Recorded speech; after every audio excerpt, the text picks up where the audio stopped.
Hello everyone, happy Vinayaka Chavithi to all. అందరూ ఎలా ఉన్నారు? అందరూ వినాయక చవితి సెలబ్రేషన్ చేసేసుకున్నారా? వినాయక చవితి ఎప్పుడో అయిపోయింది, తిను ఇప్పుడు వచ్చింది అనుకుంటున్నారా? నాకు వీడియో ఎడిట్ చేయడానికి చాలా టైం పట్టిందండి. ఈరోజు వరకు నేను షార్ట్ వీడియోస్ ఎడిట్ చేసా. లాంగ్ వీడియోకి కొంచెం టైం పడుతుంది, మీ అందరికీ తెలుసు కదా. మేము ఇలా చాలా సింపుల్గా వినాయక చవితి సెలబ్రేట్ చేసుకున్నాం. మేము 3 రోజుల వరకు వినాయకుడిని ఇంట్లో పెట్టి ప్రసాదాలు నైవేద్యాలు అన్నీ పెట్టి 3 డేస్ సెలబ్రేషన్ చేసి నెక్స్ట్ డే మేము నిమజ్జనం చేసేసాం. ఈ వ్లాగ్లో అన్నీ ఉంది, నేను ఒక్కొక్కటిగా మీకు అన్నీ చూపిస్తాను.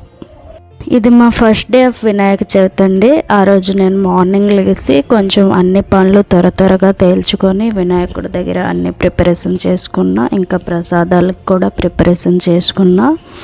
ముందుగా నేను వినాయకుడిని రెడీ చేసి అన్నీ చేసి అంటే సగంగా రెడీ చేసా. ఈ లోపల నేను ప్రసాదాలు తయారు చేసా. ప్రసాదంలో నేనేమో ఉండ్రాల పాయసం ప్రిపేర్ చేసా.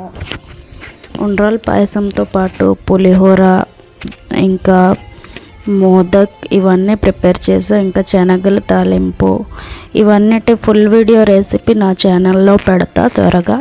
అందాక నేను షార్ట్ వీడియో రెసిపీస్ పెట్టున్నా, ఎవరికైనా యూజ్ఫుల్ అయితే చూడండి. ప్రసాదాలు అన్నీ ప్రిపేర్ చేశాక నేను వినాయకుడి కోసం ఇలా ఒక అరిటాకులో అన్ని ప్రసాదాలు కొంచెం సర్వ్ చేశాను. అరిటాకులో అయితే కొంచెం ట్రెడిషనల్గా ఉంటుంది కదా, మనకి దేవుడి దగ్గర అరిటాకుతో సర్వ్ చేస్తే చాలా బాగుంటుంది కూడా. ఆ తర్వాత వినాయకుడి దగ్గరికి వచ్చి నేను అన్నీ ఇలా ఫ్రూట్స్, ఇంకా ఈ ప్రసాదాలు, పువ్వులు, నైవేద్యం ఇలాంటివన్నీ రెడీ చేసాం. నేను ఇంకా మా హస్బెండ్ కలిసి చేసాం. నేను ఒక్కదాన్ని అయితే అన్నీ చేయలేను, మా హస్బెండ్ కూడా హెల్ప్ చేశారండి. అలా చేశాక మేము కొన్ని ఫొటోస్ తీసుకున్నాం, బాగా పూజ చేసుకున్నాం. పూజ అన్నీ అయిపోయాక ఇంకా మా పైన పిల్లలు ఉంటారు ఇంట్లో, ఆ పిల్లల్ని పిలిచి పూజలో కూర్చోబెట్టాం. తర్వాత కొన్ని ఫొటోస్ తీసుకున్నాము. అలా ఫస్ట్ డే పూజ అయితే మా పూజ చాలా మంచిగా జరిగింది. పూజ అన్నీ అయిపోయాక తర్వాత మేము ప్రసాదం తిన్నాం. ఇది మా పైంటోళ్ళు ఇచ్చారు. పైంటోళ్ళు ఇచ్చిన ప్రసాదం, నేను తయారు చేసిన ప్రసాదం అన్నీ సర్వ్ చేసి తిన్నాం. ఇప్పుడు మా సెకండ్ డే పూజ ప్రిపరేషన్ స్టార్ట్ అయింది. ఇక్కడ నేను పూజ కోసమేమో పొంగల్ తయారు చేసా. పులగం అంటారు మా సైడ్. పులగం ప్రిపేర్ చేసా. ఇంకా పాలు అటుకులు చేసా. అంటే పాలు, అటుకులు, చీని ఇవన్నీ కలిపి దేవుడి దగ్గర పెట్టా. అటుకులు కూడా వినాయకుడికి ఇష్టమని చెప్తారు కదా, అది ప్రిపేర్ చేసా. ఇంకా ఫ్రూట్స్ పెట్టాను. ఈరోజు పులగం, పాలు, అటుకులు ఇంకా ఫ్రూట్స్తో వినాయక చవితి ఫినిష్ చేసాము సెకండ్ డే. ఇక్కడ నేను సర్వ్ చేస్తున్నా చూడండి, ఇది పొంగల్ వేడివేడిగా ఉంది.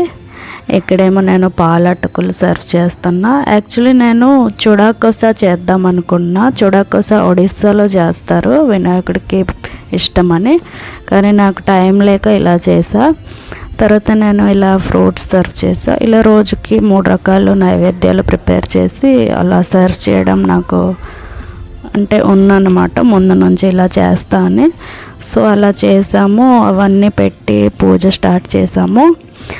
సెకండ్ డే పూజ కూడా చాలా బాగా అయింది. ఇక్కడ నేను, మా బాబు, మా ఆయన ఇంకా మా పైంటి పిల్లలు కూడా కూర్చొని పూజ చేస్తాం. పూజ అయిపోయాక నీట్గా హారతి ఇచ్చేసి అందరికీ హారతి ఇచ్చి, దేవుడికి హారతి ఇచ్చి, తర్వాత అందరికీ హారతి ఇచ్చి పూజను ఇలా ఫినిష్ చేసామన్నమాట. సెకండ్ డే పూజ కూడా చాలా హ్యాపీగా ఇంకా నీట్గా అయిపోయింది.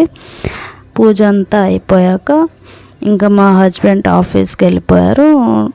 నేను ఇంకా మా బాబు ప్రసాదం సర్వ్ చేసి తిన్నాము. కొన్ని ఫొటోస్ కూడా తీసుకున్నాం అన్నమాట. నెక్స్ట్ ఇంకా థర్డ్ డే పూజకు వచ్చేద్దాం. థర్డ్ డే కూడా నేను ఒక 3 రకాల నైవేద్యాలు ప్రిపేర్ చేసా. ఇక్కడ నేను సేమియా పాయసం చేసా. సేమియా సగ్గుబియ్యం పాయసం, దద్దోజనం, ఇంకా శనగల తాలింపు చేసా. ఇవన్నీ దేవుడి దగ్గర పెట్టి మళ్ళీ థర్డ్ డే కూడా పూజ చేసాం. చాలా నీట్గా అయింది. ఇక్కడ మా బాబు పువ్వులు వేస్తున్నాడు దేవుడి దగ్గర. ఎప్పుడు వాడు వేయడు, కానీ చాలా నీట్గా వేశాడు.